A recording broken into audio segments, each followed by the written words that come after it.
Kena Bridge of Spirits to trochę taka niespodzianka. Tytuł zupełnie mi wyleciał z głowy zaraz po obejrzeniu pierwszego trailera. Może po prostu gra wtedy niezbyt mnie interesowała. Tak się złożyło, że postanowiłem dać szansę kinie i byłem naprawdę pozytywnie zaskoczony, jak dobra to jest gra. Jednakże nie wszystko się błyszczy tak jak powinno. Zapraszam. Wcielamy się dziewczynę o imieniu Kena, która jest duchowym przewodnikiem dla zagubionych dusz. Na samym początku spotyka dwójkę dzieci, które gonią dziwnego stworka. Stworek, który jest kalką Lemminga z serialu Grizzly i Lemmingi, zaprzyjaźnia się z Keną i razem ruszają na przygodę. Głównym celem jest uwolnienie 3 dusz, które sprawiają, że świat trawi zepsucie. No dobra, historia pewnie jest głęboka, cudowna i w ogóle piękna, tylko jest jeden problem. Autorzy zapomnieli się o niej podzielić z graczem. Przez pierwszą połowę gry ciągle zadawałem sobie pytanie, po co to robię, co właściwie robię. Jasne, są gry, których tajemnice odkrywamy z czasem, ale tutaj się to nie sprawdza. Niestety historia kuleje, a pod koniec, gdy już składamy całość do kupy, okazuje się, że to i tak nic specjalnego. Rozwój historii ma już problemy na samym początku, gdy spotykamy tą dwójkę dzieciaków, które proszą o odnalezienie brata, który zagubił się w lesie. Brzmi jak pierwszy quest, jaki wykonujemy w jakichś grach RPG, a jest to zawiązanie głównej fabuły. Trochę to takie płaskie, nijakie i bez polotu. Ale jeśli przymkniemy na to oko, dalej będzie o wiele lepiej. Kena Bridge of Spirits to platformer z gatunku Metroidvanii. Autorzy przygotowali ogromną, otwartą mapę, którą możemy swobodnie eksplorować, szukając sekretów czy wykonując poboczne mini zadania. I tutaj gra pokazuje swoją moc. Zadań jest sporo, często są to proste zagadki, które wymagają użycia odpowiednich umiejętności Keny, jak i sympatycznych stworków. No właśnie, z czasem do naszego stworka dołączają kolejne, które będą biegały za bohaterką, służąc pomocą. O ile 4-5 może nie robi takiego wrażenia, ale jak już ich biega 30-40, to wygląda to ciekawie. Kena oprócz tradycyjnych podskoków i podwójnych podskoków może zlecić naszym sympatycznym lemmingom jakieś zadanie, coś przestawić, podnieść, czasami przenieść na inne miejsce. Stworki są sterowane przez konsolę i jedynie możemy wskazywać miejsce, w które mają coś zanieść. Jak wspomniałem, przez cały czas towarzyszą bohaterce. Fajne jest to, że odwiedzając jakieś lokacje, stworki siadają w różnych miejscach i obserwują Kenę. Wraz z kolejnymi wykonanymi zadaniami będziemy wyzwalać krainę z zepsucia, odbudowując jej naturalne piękno. To fajny element, bo faktycznie lokacje są piękne i samo patrzenie na nie sprawia wiele radości.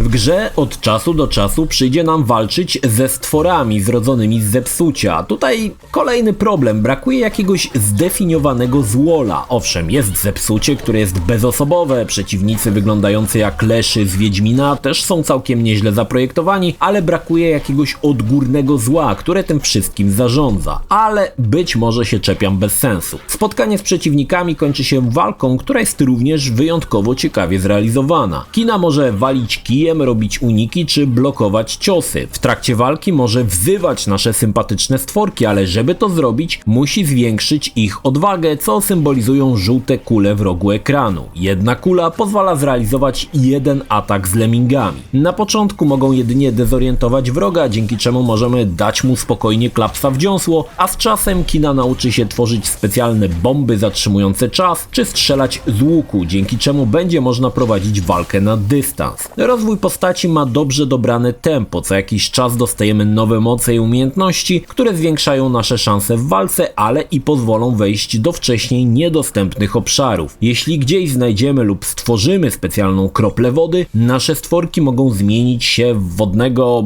węża, którym sterujemy prawą gałką i dopóki ma w sobie wodę, może on również walczyć, ale i na przykład rozwiązywać niektóre zagadki. Walka jest przyjemna do momentu spotkania z bossami i tutaj załącza się tryb Dark Souls. Podczas eksploracji gra nie jest wymagająca, również okazjonalne walki są do ogarnięcia, ale walki z bossami to już inna para kaloszy. Zazwyczaj dzieją się na zamkniętym terenie, gdzie mamy tylko 2-3 roślinki, które pozwalają odzyskać część zdrowia, ale musimy na to poświęcić jedną żółtą kulę odwagi naszych stworków. Większość bossów posiada punkty newralgiczne, które podczas celnego ostrzału z łuku mogą zabrać trochę większą porcję porcję energii, ale naszym zadaniem jest wybić na pamięć paterny ruchu, aby mieć jakąkolwiek szansę. Tutaj ginie się łatwo i czasami może człowieka krew zalać, gdy na ostatniej prostej dostajesz czapę i zaczynasz od początku. Tytuł wrzuca tutaj poziom trudności turbo. Od razu dodam, że grałem na normalnym poziomie trudności. Jak jest wyżej, nawet nie chcę wiedzieć. Bossów jak na platformówkę jest sporo i niektórzy z nich to walenie głową o ścianę i mozolne uczenie się technik. Kina, aby zwiększyć swoje szanse, może się ulepszać. Perek jest dosłownie kilka, ale są to dość przydatne rzeczy typu zwalnianie czasu podczas celowania z łuku, większa ilość strzał i tak dalej. Ale poziom wyzwania również rośnie. Przeciwnicy stają się coraz bardziej wymyślni, nierzadko wymagając żonglowania taktykami. Jednakże poziom trudności, choć wysoki, jest satysfakcjonujący. Błyskawiczny restart nie pozwala odejść od telewizora, a syndrom jeszcze jednej próby jest tutaj nad wyraz widoczny. Kilka słów o tym, czego możemy szukać w krainach, a więc kolejnych stworków. Można ich mieć chyba maksymalnie 100, ale mi się nie udało do takiej liczby dobić. Raz na jakiś czas trafiamy na sklepik, gdzie możemy kupować kapelusze dla stworków, tworząc unikalny zestaw biegających za nami lemmingów. Wyglądają niezwykle uroczo w kapeluszach z muchomora czy z żabą na głowie. Za walutę odpowiadają niebieskie kryształy, które znajdujemy w różnych miejscach całej krainy, ale waluta służy tylko i wyłącznie do kupowania kapeluszy, więc powiedzmy sobie szczerze, nie jest najważniejsza. Dużo ważniejsze są punkty karmy. Te zdobywamy robiąc dobre uczynki. Coś tam naprawić, sprawić, aby coś wyrosło i tak dalej. Punkty karmy przeznaczamy na perki. Możemy też poszukać poczty duchowej i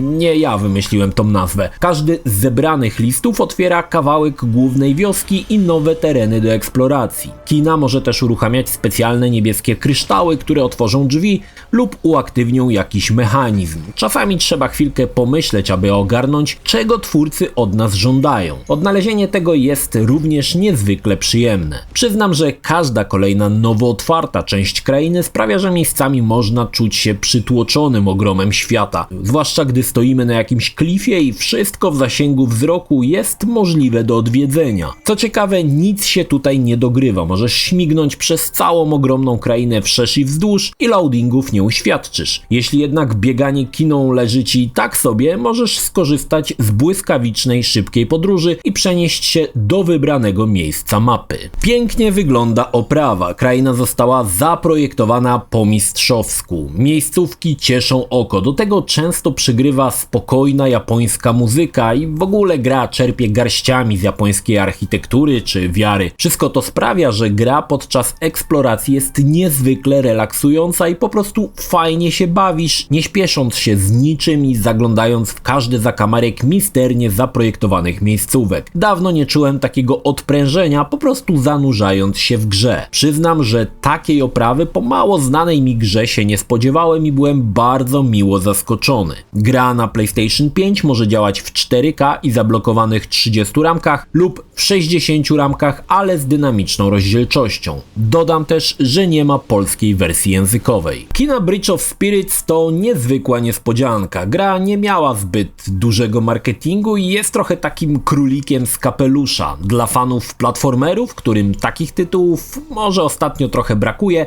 absolutny must have. Gra również sprawdzi się dla najmłodszych z powodu fajnej oprawy, sympatycznych bohaterów i relaksującej eksploracji, choć zapewne tato będzie musiał pocisnąć bossów, bo te elementy dla dzieciaków mogą być srogą przeprawą. Szkoda też, że kina ma taką trochę szczątkową, niezbyt ciekawą i wciągającą fabułę, bo gdyby i ją dopracować, mielibyśmy tytuł wybitny, a tak jest po prostu bardzo dobry. Widać, że deweloperzy doskonale przemyśleli mechaniki i system walki, świetnie zaprojektowali zagadki, które wymuszają używania nowych mocy i umiejętności. To się chwali, a wszystko to w pięknej, cieszącej oko oprawie. Zdecydowanie kinę polecam, bo ja bawiłem się fantastycznie i mam nadzieję, że na jednej części to się nie skończy.